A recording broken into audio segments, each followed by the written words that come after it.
ইচ্ছা পূর্ণ হয়। তাই আমরা সকল কাজ এই আঙুল দিয়ে করি, সিদ্ধ। বাঞ্ছা পূর্ণ হয়, তিলক করি, সিঁদুর পরি, এই আঙুল সিদ্ধ। বাঞ্ছা পূর্ণ করে। এই আঙুল হলেন নিতাই। তাই ইনি পথ দেখায়, আবার ভুল করলে শাসন করে। এবার এই 5 জনের ভিতরে একজন আছে, দেখুন মন্দিরের ভিতরে বুড়া আছে না, ওই যে চুলদাড়ি পেকে গেছে, আছে না নেই? এনার নাম কি? অদয়।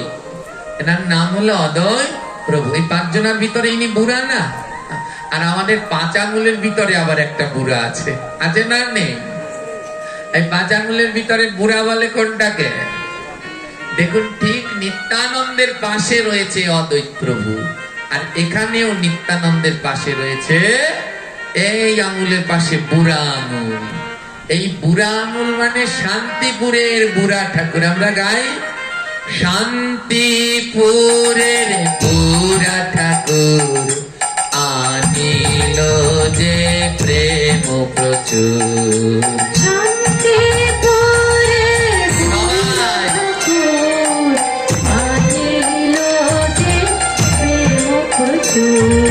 গঙ্গা জলে তুলসী দিয়া,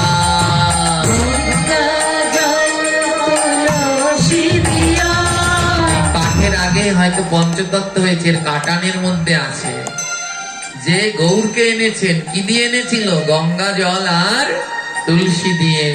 এনার এই অদ্বৈত প্রভুর বাড়ি হলো শান্তিপুর, তাই বলছে শান্তিপুরের বুড়া ঠাকুর আনিল যে প্রেম প্রচুর। কি দিয়ে আনলেন? গঙ্গা জল আর তুলসী দিয়া।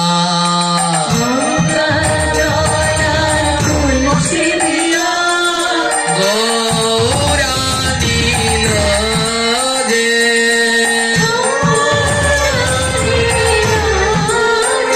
বলো নিত্যানন্দ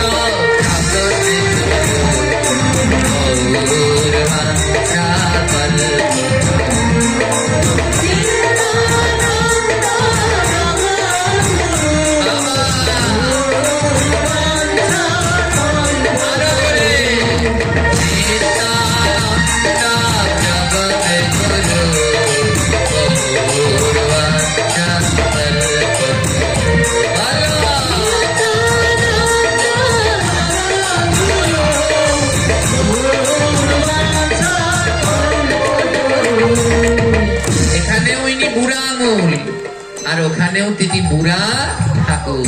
তাই এই আঙুলের মধ্যে বাস করেন স্বয়ং অদ্বৈত প্রভু। আর ওই 5 জনের ভিতরে দেখুন একেবারে কোনায়, এই পাশের কোনায় দাঁড়িয়েছেন শুকনা শাকনার ন্যাড়া মাথা। ওনার নাম কি? শ্রীবাস। আমাদের এই 5 আঙুলের ভিতরে উনি হলেন একেবারে শুকনা শাকনা।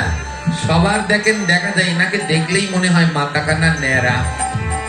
এই আঙুলের মধ্যে বাস করে শ্রীবাস প্রভু। এই হলো হাতের 5টি আঙুল। এই 5 আঙুলের ভিতরে পঞ্চতত্ত্ব বিরাজ করেন, কিন্তু আমাদের শেখাই হলো না। তাই এখন মনে থাকবে, এই আঙুলে কে বাস করেন? বুড়ো আঙুলে। সবাই বলবেন, তাহলে মুখস্থ হয়ে যাবে। কে বাস করেন? জোরে বলবেন না। অদ্বৈত প্রভু। এই আঙুলের মধ্যে কে বাস করেন? নিত্যানন্দ। এই আঙুলে কে বাস করেন? গৌরচন্দ্র। এই আঙুলে কে বাস করেন? গদাধর। আর এই কেন আঙুলে? শিবাস।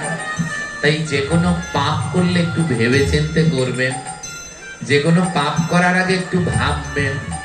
যদি এই আঙুল দিয়ে পাপ করেন তাহলে সেই পাপ কি হয়ে যাবে? এই আঙুলে কে বাস করে? নিতাই। এই আঙুল দিয়ে যদি পাপ করি রেহাই আছে? জোরে বলেন, আছে? তাই মহাজন বললেন, বলো তাদের গতি কি বা হবে?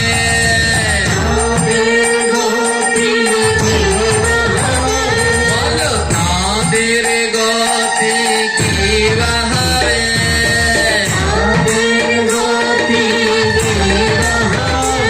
যারা চুন দিয়ে পান খায় তাদের গতি কি বা হবে?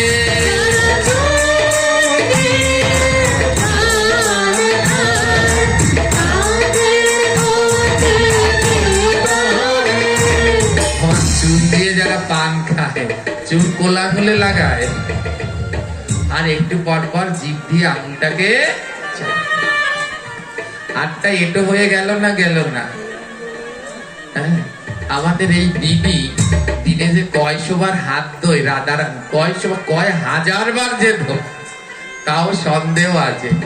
হ্যাঁ, একটা ফুল দেয় ভগবানকে, এক চরণে দেয় আবার হাত ধোয়, আবার আরেক চরণে দেয় আরেকবার হাত ধোয়। তা চিন্তা করুন, যারা জিহ্বায় এমন করে লাগায় ওনাদের গতি কি হবে? এতবার ভগবানকে পুষ্প দেওয়ার সময় একবার ধুচ্ছে একবার দিচ্ছে, আর যারা এমনি জিহ্বায় চুন লাগিয়ে হাতটাকে সারাদিন এটু করে রাখে, এদের গতি হবে কি হবে? তাই চুন ওটা খেলে স্বাস্থ্যের জন্য ক্ষতি এবং ধর্মের জন্যেও ক্ষতি। চুন খেতে খেতে, ওই পান দিয়ে চুন খেতে খেতে মুখটাকে ঘা বানিয়ে পুড়ে ফেলেছে, এখন আর কোনো কিছু খাবারই খেতে পারে না। তাই চুন, পান গোবিন্দ সেবায় লাগে। ওমা, গোবিন্দের কাছে যে ভোগে পান দেয় ওর মধ্যে কি জর্দা দেয়, চুন দেয়? জোরে বলবেন, ওর মধ্যে কি দেয়? কর্পূর দেয়, লবঙ্গ দেয়। তাই গোবিন্দের কাছে যে পান দেয় ওর মধ্যে কর্পূর লবঙ্গ, পানের সাথে কর্পূর লবঙ্গ দিলে ওটা এক মহা ঔষধ, যা খেলে পরে স্বাস্থ্যের জন্য ভালো, রোগ ব্যাধি দূর হয়। আর পানের সাথে যদি জর্দার চুন মিশায় তখন সেই অমৃত পান বিষ হয়ে যায়। তাই চুন খাওয়া উচিত? জোরে বলো, চুন খাওয়া উচিত নয়। আর চুন কি দিয়ে তৈরি হয় জানেন? আমি তো মাঝে মাঝে চিন্তা করি এদের কি ঘৃণাও করে না? শামুক, ঝিনুক এগুলোকে পোড়ায়। আমি পাঠ করতে যাই এক জায়গায়, তাদের চুনের কারখানা। আরে গোসাই, সে যদি দেখেন সেই শামুকের পেটা পোটা সব ওর মধ্যে, সেই শুদ্ধ পোড়াচ্ছে। আর সে পরে আবার বস্তার মধ্যে ভরে বেটারা মাতাদিরা সে কি পারান পাড়ায়। হ্যাঁ, সেই ধুলাবালি শুদ্ধ, সেই আবার আমরা খাই। এটা স্বাস্থ্যের জন্যও ক্ষতি আর ভগবানের সেবার জন্যও ক্ষতি।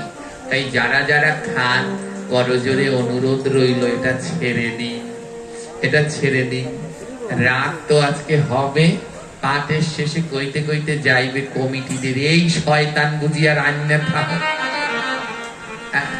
এবার ধ্যান নিন, এই আঙুল দিয়ে পাপ করলে তো, এবার এই আঙুলে কে বাস করেন? চৈতন্য মহাপ্রভু।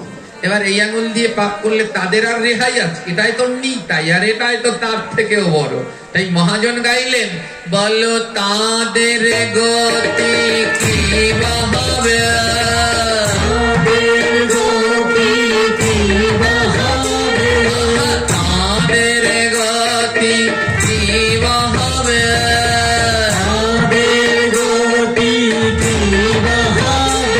যারা বিড়ি আর সিগারেট খায় তাদের গতি কি হবে।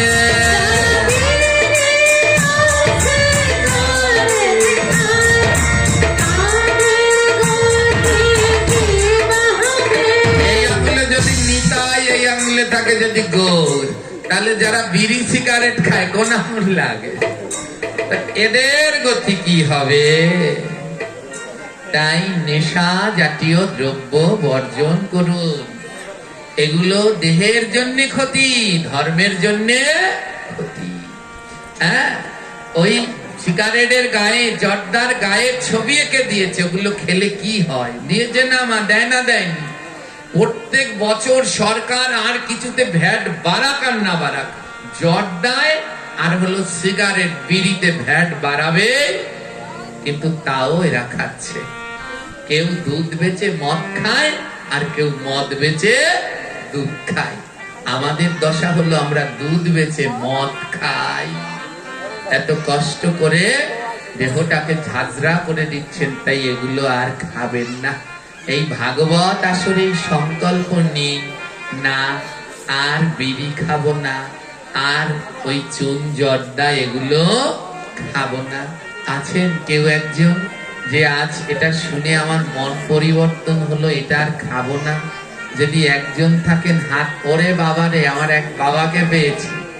বাবা, পাঠ শেষে আপনি কিন্তু দাঁড়াবেন, আপনাকে প্রণাম না করে গেলে আজ আমার মহাপাপ লাগবে।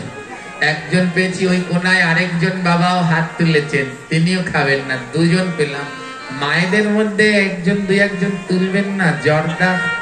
এই তো কতজন পেয়ে গেছি। রাধে রাধে, হরি বল। এটাই হলো মা ভাগবতের কৃপা। এগুলো ছেড়ে দিন। আর যারা যারা হাত তুললেন, এই আসরে কথা দিলেন খাবেন না, এই অধম গৌর গোবিন্দ দাস আপনাদের চরণে অনন্ত কোটি দণ্ডবত প্রণাম জানায়।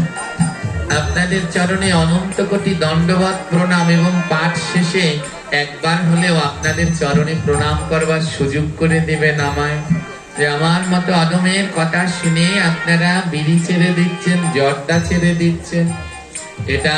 এটাই হলো আমার সব থেকে পরম পাওয়া। এর থেকে বড় আর কিছু নেই। তাই আসুন সবাই এই নেশা জাতীয় দ্রব্যকে বর্জন করে। আমাদের কত পাপ। শাস্ত্রে বললেন সাত্বিক আহার করতে, সদাচারী জীবন যাপন করতে, তা তো হলো না, তার উপরে আবার কত নেশা খায়।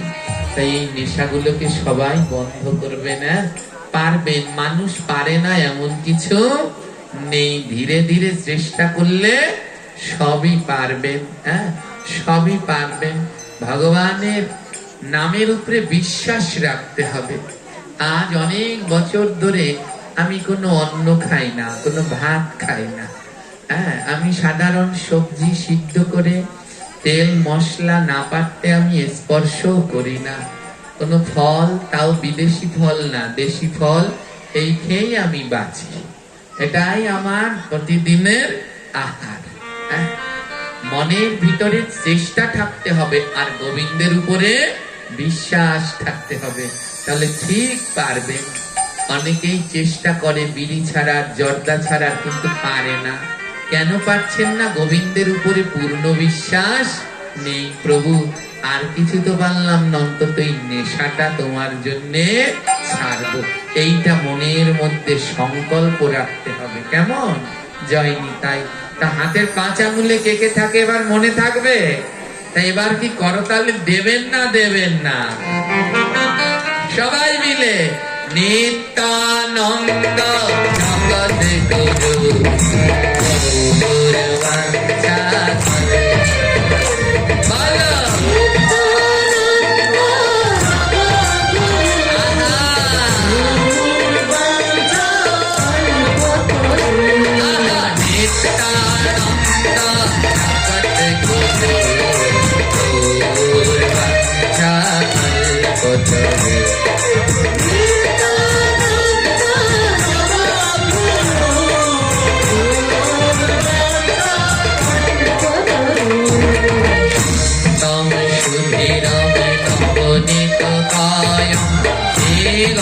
সুন্দর মনোহর রূপ করুণা নিঃসৃত বীর মধুর সৌমি গুরু স্মৃতি করে দেবম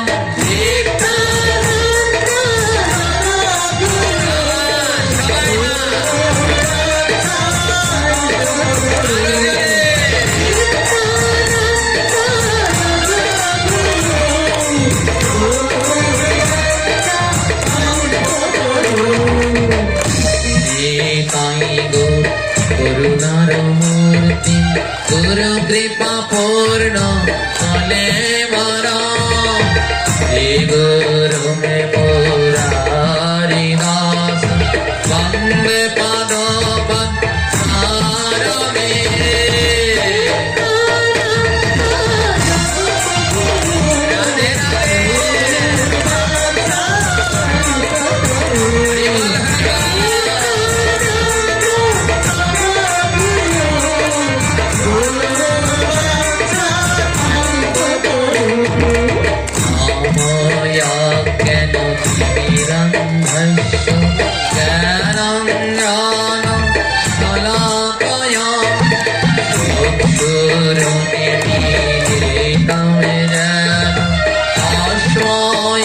শ্রী গুরু নমঃ।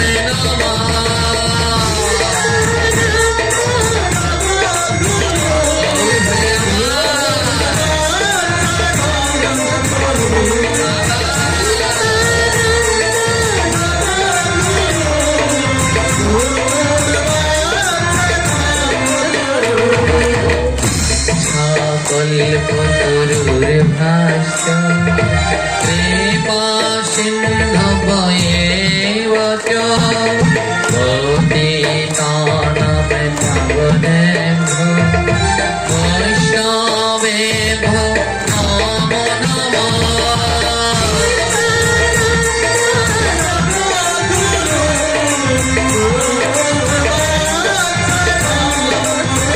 রাধে রাধে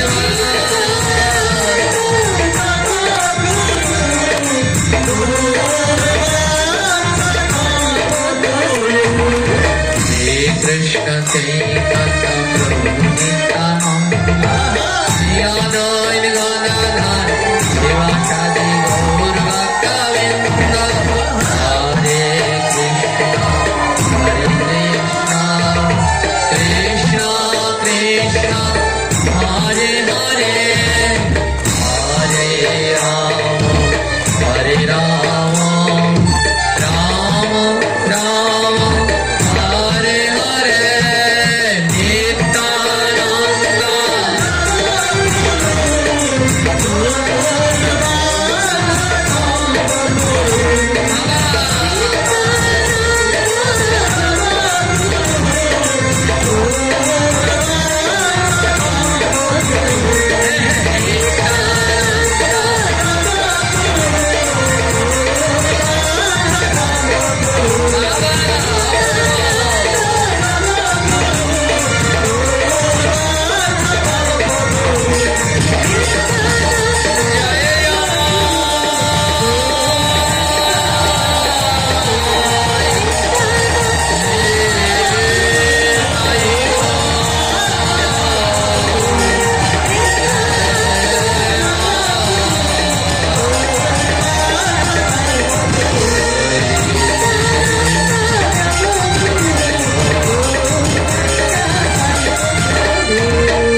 নিত্যানন্দ জগদ্গুরু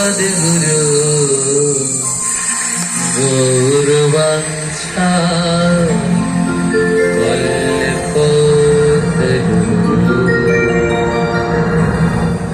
बोलिए परम दयाल परम कृपाल श्री गुरु महाराज की दयाल ठाकुर श्री नित्यानंद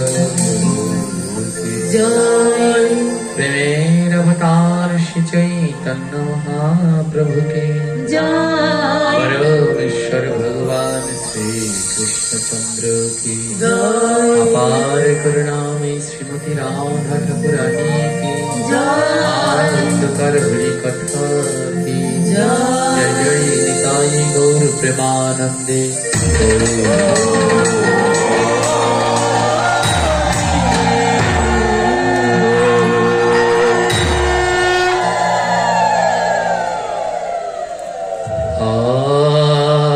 अहिंसा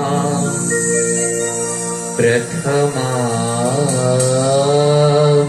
पुष्पं देत्य इन्द्रियं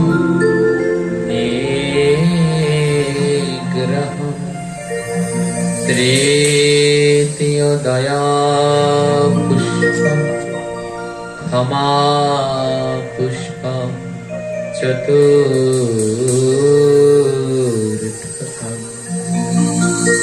तपो पुष्पं ध्यान पुष्पं ज्ञान पुष्पं तेषाप्तकम् सात्वैव चैव अष्टमं पुष्पं एवे तुष्टं जनार्दन।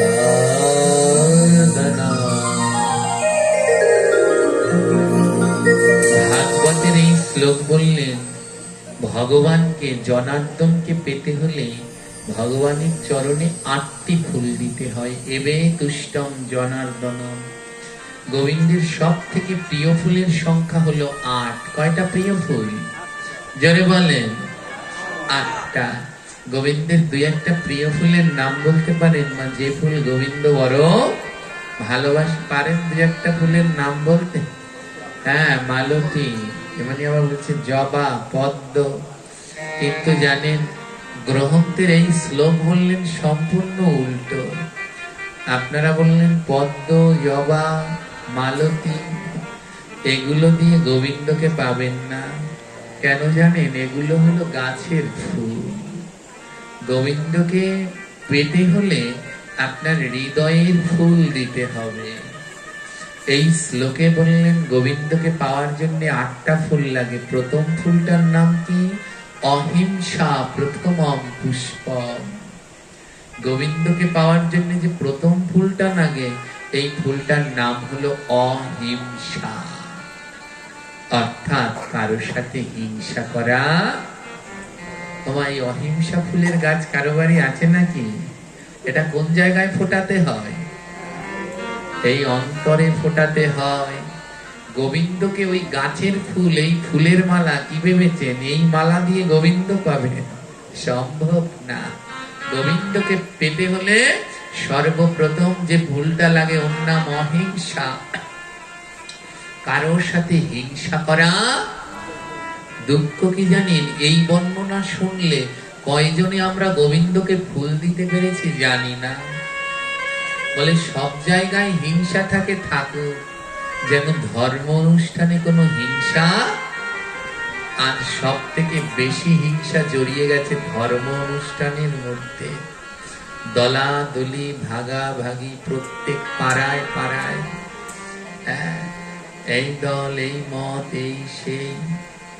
এই মানব জীবন স্বল্প সময়ের।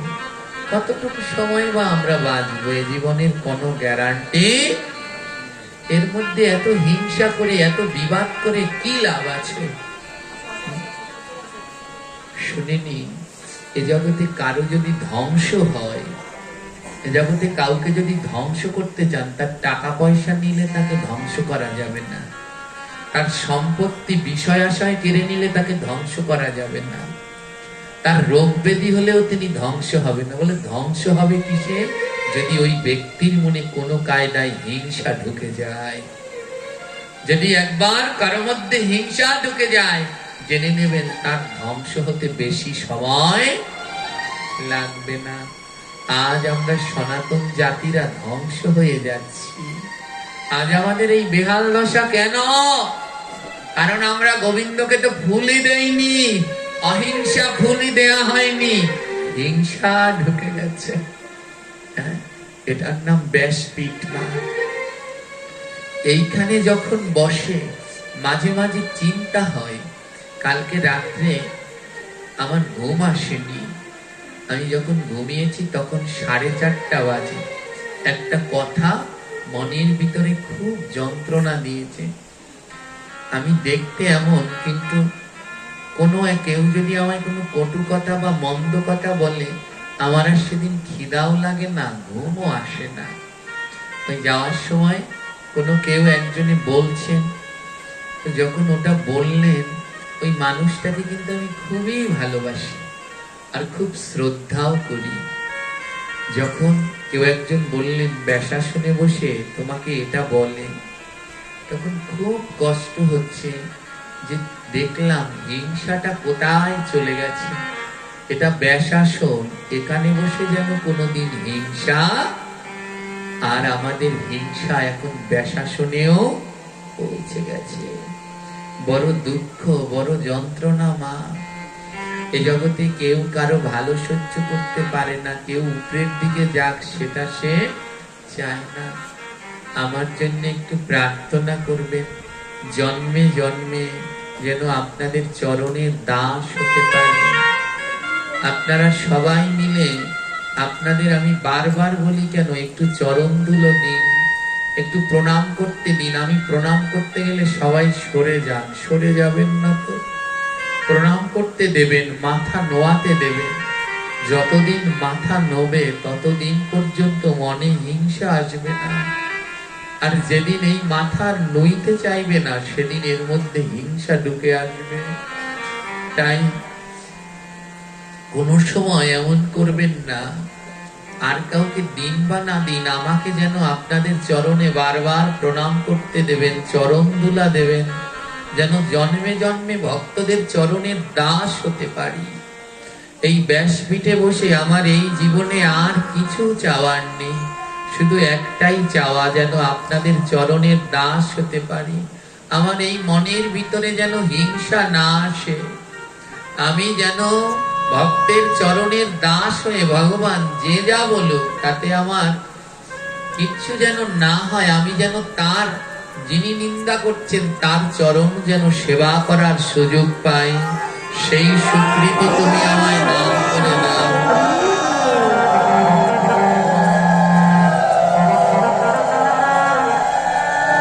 তাই আজ আমাদের বড় প্রয়োজন মা, আজ আমরা ধ্বংস হয়ে যাচ্ছি এই হিংসার জন্য। আমার ঠাকুমা ছোটবেলায় একটা কথা বলতেন, একে ঝিনুক তাও যদি উল্টায়, ঝিনুকের মধ্যে আর কতটুকু জল থাকে, ঝিনুকের মধ্যে কতটুকু জল ধরে, তাও যদি বারবার উল্টে পড়ে যায় আর কিছু থাকবে? একেই আমরা এই কয়জন সনাতনী, তার মধ্যেও যদি এত হিংসা, এত দ্বন্দ্ব, এত দলাদলি থাকে, তাহলে তাহলে আর এ জন্মে গোবিন্দকে পাওয়া যাবে না। তাই আমাদের পতন করে দিচ্ছে এই হিংসা। এই জীবনটা খুব স্বল্প সময়ের মা। আজ রাত্রবেলা এখান থেকে বাড়িতে গিয়ে, এখান দিয়ে বাড়িতে গিয়ে ঘুমাবেন, কাল সকালে যদি আপনার ঘুম ভাঙে তাহলে সকাল, যদি ঘুমটা ভাঙে চোখটা মেলতে পারেন তাহলে আবার একটা সকাল। আর আজ রাতে যদি আপনি ঘুমান আর আপনার যদি ঘুম না ভাঙে, আপনার পরকাল। ঘুম ভাঙলে সকাল, না ভাঙলে পরকাল। যেই জীবনে একটা রাত্রির গ্যারান্টি নেই, সেই জীবনে এত দ্বন্দ্ব কেন? যে জীবনে একটা রাত্রের কোনো গ্যারান্টি নেই, মূল্য নেই, সেই জীবনে এত দ্বন্দ্ব, এত হিংসা কেন? যেতে হবে না, যাওয়ার চিন্তা নেই। এ টাকা পয়সা, বাড়ি ঘর, জায়গা জমি নিয়ে যেতে পারবেন, সব পড়ে থাকবে, কিচ্ছু দেবে না। এ সংসার বড় স্বার্থপর মা। আজ এখান থেকে যাওয়ার পথে কারো মৃত্যু হতে পারে না, জোরে বলুন, কত গ্যারান্টি আছে? এখান থেকে যাওয়ার পথে মৃত্যু হতে পারে। যদি আপনি এখান থেকে যাওয়ার পথে মারা যান, আপনার দেহটা বাড়িতে নেবে, বাড়ির উঠানে নিয়ে শোয়াবে, কিন্তু ঘরে আর উঠাবে না। এখান থেকে যাওয়ার পথে যদি এই দেহ থেকে প্রাণ পাখি যায়, দেহটা আপনার বাড়িতে নেবে, উঠানে নিয়ে শুয়ে রাখবে, কিন্তু দেহ থেকে প্রাণ গেলে আর ঘরে, এ ঘর একটু একটা একটা ইট আমি নিজের হাতে ধৌত করেছি, এই ঘরের ইটগুলো আমি ধুয়ে দিয়েছি নিজের হাতে, কত কষ্ট করেছি এই ঘর বানাতে। তাতে কি, তোমার দেহ থেকে প্রাণ পাখি বেরিয়ে গেলে ওই ঘরে আর তোমার কোনো জায়গা নেই, ও ঘরে আর তোমার কোনো জায়গা নেই, ওখান থেকে তোমার চিরদিনের বিদায়। মানে আমার ঠাই কোথায়? কি ভেবেছেন? দামি দামি জায়গা কিনেছেন, বেড়া দিয়ে রাখছেন, মনের ভুলেও ভাববেন না ওই দামি জায়গায় আপনাকে রাখবে, ওই দামি জায়গায় আপনাকে পোড়াবে, আপনাকে পোড়ানোর জন্য নিয়ে যাবে নদীর পার, খালের পার, বাঁশ ঝাড়, যে জায়গা কোনো কাজে লাগে না, ওই শ্মশান ঘাটে নিয়ে এক কোনায় ফেলে রেখে দিয়ে আসবে, আর কেউ খোঁজ নিতেও যাবে না, কেউ যাবে না। আজ আপনি মরে যান, আপনার দেহটা বাড়ির উঠানে নেবে, কি আশ্চর্য জানেন? এই সংসার, আপনার কানে যদি একটা সোনার দুল থাকে, গলায় যদি একটা সোনার চেইন আংটি থাকে, বাবাদের পকেটে যদি টাকা থাকে, মোবাইল থাকে, এই সংসারের মানুষগুলো সেই টাকা, সোনা দানা ওগুলো ঘরে নেবে, কিন্তু আপনাকে আর ঘরে নেবে না। দেহ থেকে প্রাণ পাখি বেরিয়ে গেলে এ জগতে আপনার মূল্য নেই, কিন্তু আপনার হাতে সোনার বালাটা, আংটিটা, মোবাইলটা, ওটা ঘরে নেবে, কিন্তু আপনাকে আর দ্বিতীয়বারও ঘরে নেবে না। তাই যে সংসারে কোনো মূল্য নেই, একদিন সবকিছু ফেলে রেখে আমায় শ্মশান ঘাটে ফেলে রাখবে।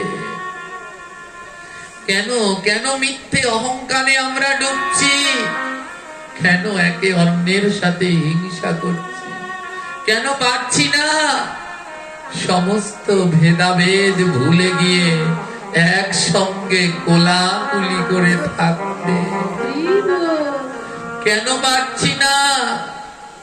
আরে বেলা তো বেশি নেই, যেতে তো হবেই। ওমা, কৃষ্ণ দূরে নেই, কৃষ্ণ আমাদের কাছে, কিন্তু আমরা কৃষ্ণ দেখতে পাই না। কেন কৃষ্ণ দেখতে পাই না? এখানে আছে, এই সামনে কৃষ্ণ আছে, আমরা দেখতে পাচ্ছি না। কেন পাচ্ছি না? এক পাশে দাঁড়িয়ে মহাজন বললেন, মাঘ মাসের শীতের দিনে মা কুয়াশা পড়ে, পৌষ মাসে মাঘ মাসে আকাশে কুয়াশা হয় না? হয় না? হয় না? অনেকদিন এমন কুয়াশা পড়ে সূর্য আর দেখা যায় না। যায় কি? যেদিন সারাদিন কুয়াশা থাকে সূর্যের মুখ দেখা যায়। এক পাশে দাঁড়িয়ে মহাজন বললেন, আকাশে যদি কুয়াশা হয়, সূর্য দেখা যায় না, আর মনে যদি কুয়াশা হয় তো কৃষ্ণ